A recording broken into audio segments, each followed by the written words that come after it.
এবং উপস্থিত সকলকে আমার আন্তরিক শুভেচ্ছা ও সালাম জানাই।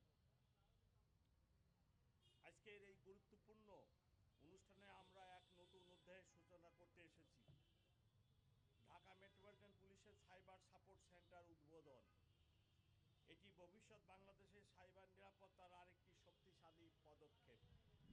বর্তমান বিশ্বে প্রযুক্তি যেমন আমাদের জীবনকে সহজ করছে, তেমনি অপরাধের ধরনও দ্রুত পরিবর্তিত হচ্ছে। সাইবার জালিয়াতি, অনলাইন প্রতারণা, ডিজিটাল হয়রানি, মানহানি এসব অপরাধ মানুষের ব্যক্তিগত নিরাপত্তা, আর্থিক সুরক্ষা এবং মানসিক মুখে ফেলেছে। সাথে যুক্ত হয়েছে অনলাইন ক্যাম্পেইন এবং অনলাইন ক্যাম্পেইনের মাধ্যমে লক্ষ কোটি টাকা জুয়ারিরা হাতিয়ে নিচ্ছে। এই নতুন বাস্তবতায় জনগণের নিরাপত্তাকে সর্বোচ্চ অগ্রাধিকার দিয়ে ডিএমপি তার সক্ষমতা বাড়াচ্ছে। সাইবার সাপোর্ট সেন্টার সেই সক্ষমতা এখানে আধুনিক প্রযুক্তি, সুবিধা সম্পন্ন ল্যাব, দক্ষ তদন্তকারী দল, ডিজিটাল ফরেনসিক বিশেষজ্ঞ এবং 24 ঘন্টার সাপোর্ট টিম থাকবে, যারা নাগরিকদের অভিযোগ দ্রুত গ্রহণ, বিশ্লেষণ এবং সমাধানে কাজ করবে।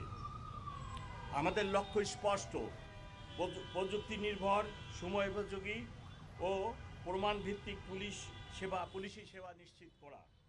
এক্ষেত্রে সাইবার সাপোর্ট সেন্টার একটি ফেসবুক পেজ মাত্র।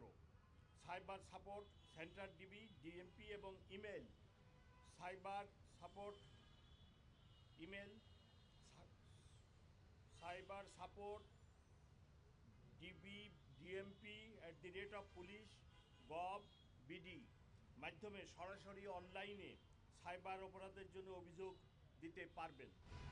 আমি দৃঢ়ভাবে বিশ্বাস করি এই সাইবার সাপোর্ট সেন্টারের মাধ্যমে শুধু অপরাধ তদন্তই সহজ হবে না, বরং মানুষ আরও আস্থার সঙ্গে পুলিশের কাছে এগিয়ে আসতে পারবেন।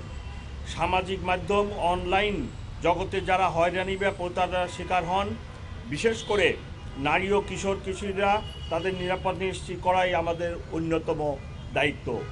সম্মানিত উপস্থিতিবৃন্দ, ডিজিটাল নিরাপত্তা শুধু আইন প্রয়োগকারী সংস্থার দায়িত্ব নয়, এটি নাগরিকদের সচেতনতা, শিক্ষা প্রতিষ্ঠান, পরিবার এবং সমাজের সম্মিলিত প্রচেষ্টার ফল। তাই আমি সবাইকে অনুরোধ করব, ডিজিটাল প্ল্যাটফর্ম ব্যবহারে সতর্ক থাকুন। সন্দেহজনক কার্যকলাপ দেখলে আমাদের জানান এবং নিরাপদ অনলাইন পরিবেশ তৈরিতে অংশ নিন। আসুন আমরা একসঙ্গে প্রতিশ্রুতি দিই নিরাপদ শহর, নিরাপদ সাইবার স্পেস এবং নিরাপদ বাংলাদেশ গড়ে তোলার। আমি সাইবার সাপোর্ট সেন্টার ডিবি ডিএমপির শুভ উদ্বোধন ঘোষণা করছি।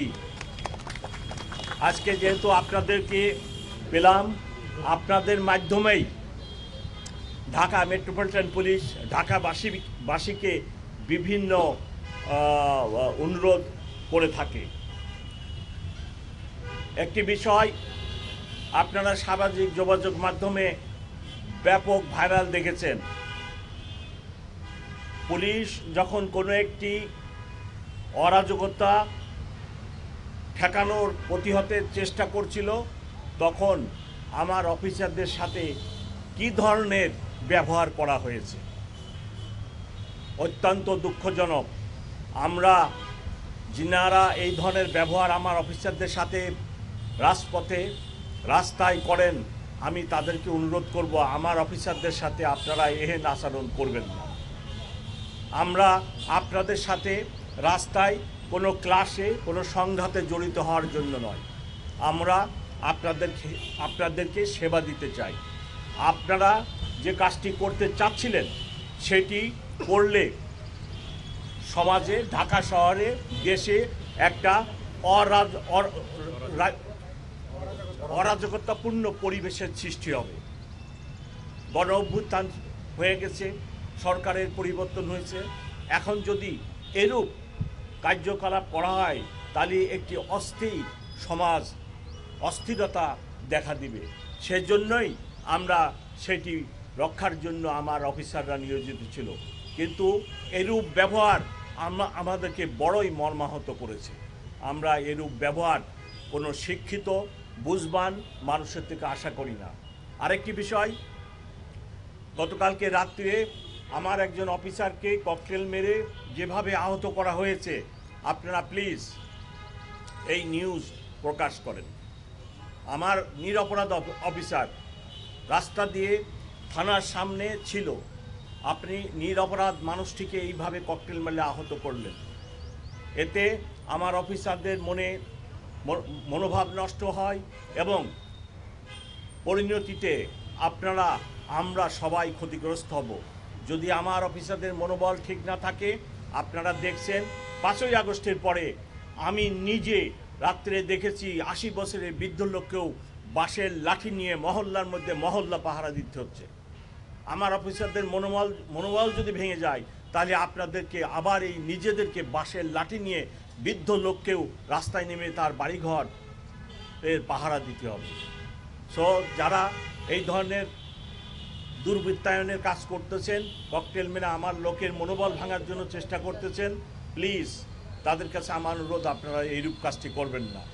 আসুন আমরা সবাই মিলে চেষ্টা করি নিরাপদ থাকার জন্য, ভালো থাকার জন্য। ঢাকা মেট্রোপলিটন পুলিশ অভ্যুত্থানের পরে অনেক ভঙ্গুর অবস্থায় ছিল। আমাদের অনেক চেষ্টায়, অনেক কষ্টের ফলে, আপনাদের সহযোগিতায় আজকে পুলিশ অফিসাররা মনোবল ফিরে পেয়েছে। আর এই মনোবলকে ভাঙার চেষ্টা প্লিজ করবেন না, এটাই আপনাদের প্রতি আমার অনুরোধ। আপনারা দয়া করে এই মেসেজটা যারা এই ধরনের কাজে লিপ্ত তাদেরকে দিয়ে দিবেন। সকলকে অনেক ধন্যবাদ। কমিশনার সাহেব, আপনার যে নির্দেশনা ছিল